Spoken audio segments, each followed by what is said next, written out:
সাভারে খেলাফত মজলিসের দাওয়াতি মাসের সদস্য সংগ্রহ কর্মসূচি উদ্বোধন। মোহাম্মদ আসিফুজ্জামান আসফের তথ্য ও চিত্রে বিস্তারিত আয়েশা আক্তার। ২৪-এর গণ অভ্যুত্থানে একটি দলের নেতা লন্ডনে অবস্থান করলেও রাজপথে কারা ছিল দেশের মানুষটা ভালোভাবেই জানে বলে মন্তব্য করেছেন বাংলাদেশ খেলাফত মজলিসের নায়েবে আমির আল্লামা মহিউদ্দিন রাব্বানী। বৃহস্পতিবার দুপুরে সাভারের চান্দুলিয়া এলাকায় সাভার থানা খেলাফত মজলিসের উদ্যোগে কেন্দ্রীয় কর্মসূচির অংশ হিসেবে দাওয়াতি মাস উপলক্ষে নতুন সদস্য সংগ্রহের উদ্বোধনী অনুষ্ঠানে যোগ দিয়ে প্রধান অতিথির বক্তব্যে তিনি এসব কথা বলেন। আল্লামা মহিউদ্দিন রাব্বানী আরও বলেন, বাংলাদেশে একটি দলের নেতারা সিলেটে পাথর লুট করছে, অথচ তারা আবার বড় বড় কথা বলে সাধারণ মানুষকে বিভ্রান্ত করার চেষ্টা করছে।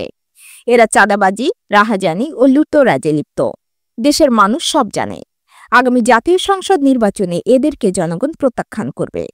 বাংলাদেশ খেলাফত মজলিস ঢাকা জেলা উত্তর শাখার সহসভাপতি হাফেজ মাওলানা নূর মোহাম্মদের সভাপতিত্বে উদ্বোধনী অনুষ্ঠানে বিশেষ অতিথি হিসেবে উপস্থিত ছিলেন দলের সাংগঠনিক সম্পাদক আজিজুর রহমান হেলাল, ঢাকা জেলা উত্তর সভাপতি আনোয়ার হোসেন, সাধারণ সম্পাদক ফারুক হোসেন সহ স্থানীয় নেতৃবৃন্দ। অনুষ্ঠানে বক্তারা দাওয়াতি মাসের কর্মসূচির গুরুত্ব তুলে ধরে দলকে শক্তিশালী করতে সবাইকে ঐক্যবদ্ধ হয়ে কাজ করার আহ্বান জানান। এদিন বাংলাদেশ খেলাফত মজলিস ঢাকা জেলা উত্তরের প্রায় ৩ শতাধিক মানুষ নতুন সদস্য সংগ্রহ ও নবায়নের মাধ্যমে আনুষ্ঠানিকভাবে সংগঠনে যোগদান করেন।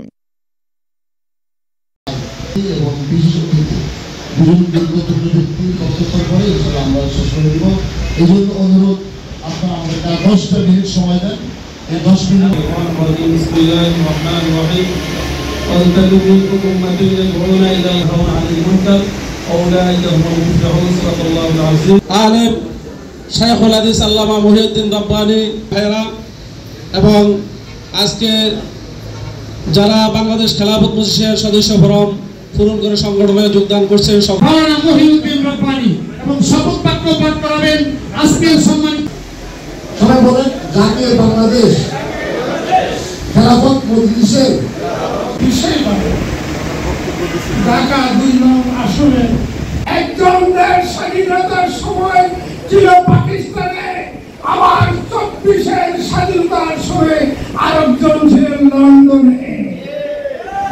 তাহলে দুইজন দুই দেশে ছিলেন। বেশি কথা বলেন না।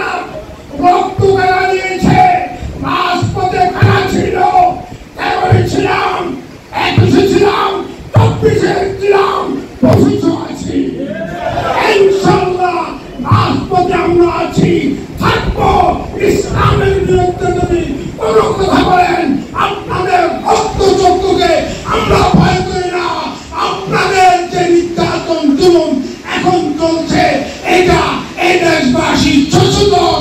আপনাদের এই জুলুম, নির্যাতন, চাঁদাবাজি, দখলবাজি এবং কি পাথর পর্যন্ত মুক্ত করা শুরু করেছে। খবরদার, সাবধান হয়ে থাক।